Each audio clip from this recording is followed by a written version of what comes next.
Hello and welcome to Forever Rugby on Forever Sports. And in case you had missed it, Ireland have named their team to face New Zealand in the first of the two big quarterfinals this weekend. I'm calling them the big quarterfinals. It is the number one, 2 to 4 teams in the world playing in two different quarterfinals in Paris, Stade de France.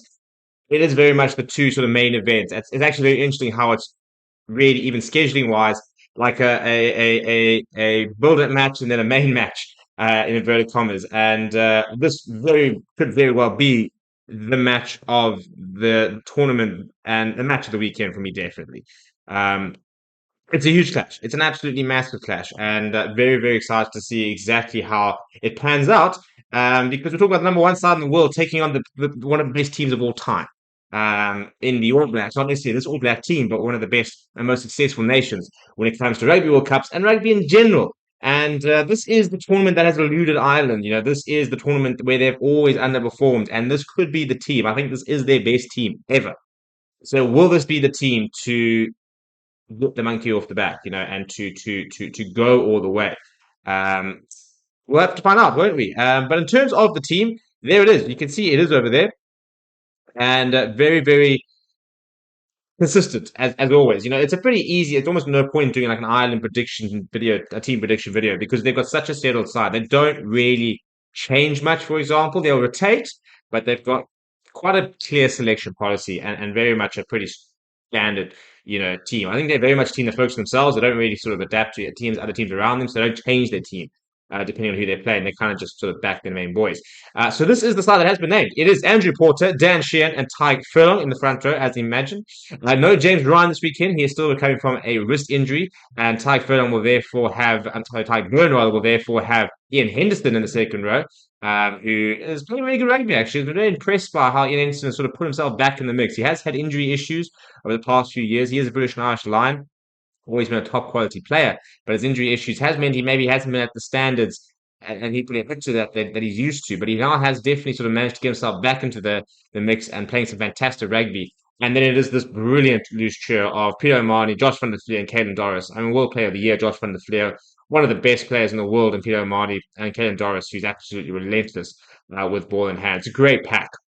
It's a pack that can bully most teams, that can go toe to toe with most teams, and it's a pack that they'll back to front up and put New Zealand on the back foot, and more importantly, maybe put this Irish backline on the front foot, because Jamison, Gibson-Park, Johnny Sexton are going to give really good opportunities to the backline and a really good pace. Jamison Gibson-Park playing against his country of birth, as is James Lowe, so it'll be a nice sort of addition. And Johnny Sexton playing what could be his last game for Ireland, for example. Every game could be his last game. Similarly, in the likes of a Conor Murray, for example, a lot of players are coming to the end of their career, and those sort of players in Test match centurions, they'd love to finish with a World Cup at the end of the day. It's the thing that they're missing. They've both been involved in British and Irish Lions series. They've both been involved in Six Nations Grand Slams wins. They never won a World Cup. The two wings, James Lowe and Mack Hansen, there was a bit of doubt over both of them. Mack Hansen had a bit of a calf and sort of hamstring issue, and he did recover from that in time, as well as James Lowe had a bit of a cut to his eye, but we did a video yesterday that said he was looking pretty good to play, and he has named in the side. Bundee will continue in the number 12 jersey next to Garry Ringrose. I think Bundee has been the best player in the tournament so far. Been really, really impressed with him. And yeah, just the dynamism, the impact, and also just the awareness as well. I thought he's been really good in defence. He's really understood when and where to do certain things. He's clearly putting a lot of work into his game. Not just so much from a physical perspective. He's always been a big ball carrier and a monstrosity of a player. But he's just playing with the sort of intelligence now that we haven't, I don't think, always seen from him.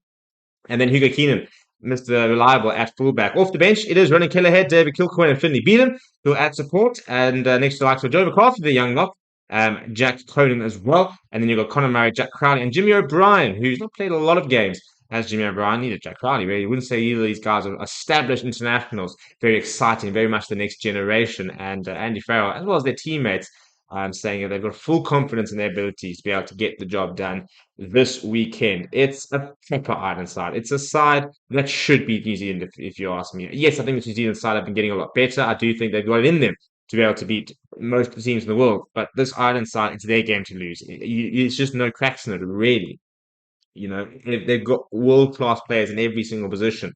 Andrew Porter is someone who divides a bit of opinion. He's become a phenomenal player. He really has. does toe the line a little bit with regards to sort of his breakdown work, some of his scrummaging, for example. So sometimes he can get a bit exposed, and he can sometimes be a bit of a weak leg. Furlong, absolutely world class.